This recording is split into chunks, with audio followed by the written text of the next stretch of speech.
Hello everyone, this is your Cosmic Slade Piru speaking, and welcome to the second part of Chapter 2 of my fanfiction book, Dream, Chronicles of a Hero.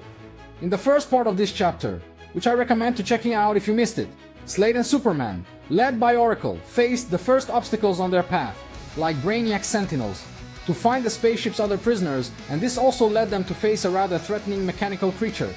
And we'll talk about the fight against such creature into this part of the second chapter, so without further ado, I'll now leave you to the rest of the story. Enjoy the journey! The creature's metal screeched against itself as Superman slammed into the mechanical beast with the force of a freight train, striking it square in the face with a punch that made the floor tremble. The Skull Spider, as I decided to nickname it, answered with a synthetic, unnatural roar, rising up on four legs and lashing out with the razor spikes of the remaining two. I moved cautiously, searching for a blind spot as my senses seemed to sharpen. I could almost feel the energy flowing inside me, as though every electric impulse, every spark of my body, was resonating with something greater. One of its limbs crashed down toward me, and instinctively I leapt back, raising my arms to shield myself.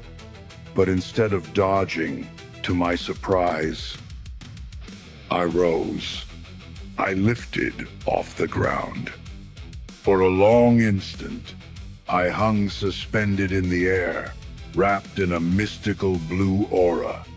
My heart pounded, as if trying to break free from my chest. There were no wings, no thrusters, only energy. "I'm flying?"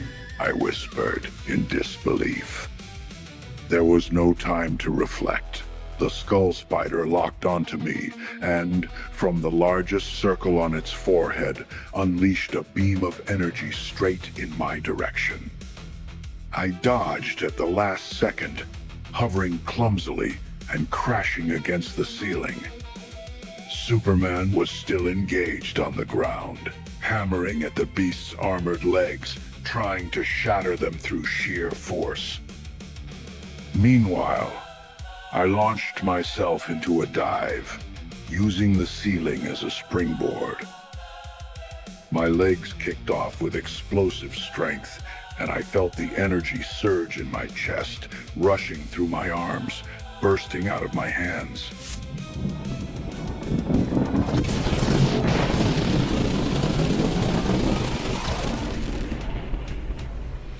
The blue aura surrounding me flared for an instant, with orange hues, like flames brushing its surface. I aimed straight at the creature's upper section, its unnatural pulsing skull, and gathered all my strength into my fists. At last, I screamed and struck. The impact was devastating. The explosion deafened me. Energy burst out in incandescent waves, shifting from blue to orange as it erupted in every direction. The metallic colossus collapsed under a rain of sparks and smoke, its skull cap splitting clean in a fiery flash. I landed hard, crashing onto the floor and rolling onto my side, gasping for breath. Superman reached me shortly after, smiling with an amused expression. "Not bad, for a rookie," he said. I returned the smile, my chest rising and falling as if I had just run a marathon. For anyone keeping score, Oracle chimed in over our communicator. that was a drone classified as an overseer, also known as the Arachnid Supervisor. Let's hope we don't run into more of them. They're not exactly charming company. After a brief pause, she added, Above you, there's a cargo transport shaft. Now that we know you can fly, reaching it shouldn't be a problem, right? Superman offered me a hand to help me up. "And if he can't lift himself, well, I'll just carry him on my shoulder." He quipped, laughing heartily.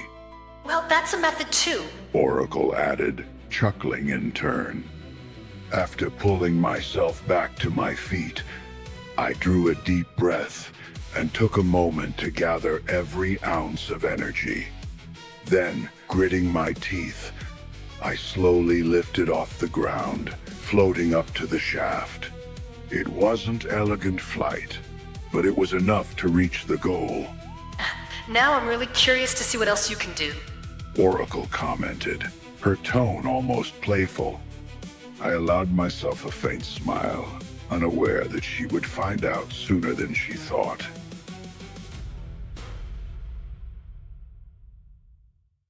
And with this, Chapter 2 comes to an end, but the story is far from over. In the next part, we'll continue following Slade's journey as he keeps going through his path and meets new characters. Anyway, I hope you've enjoyed the second part of Chapter 2, and if you did, don't forget to leave a like, subscribe to the channel, and let me know in the comments what you think of the story so far. Thank you for joining me on this journey, and until next time, see you in game, guys!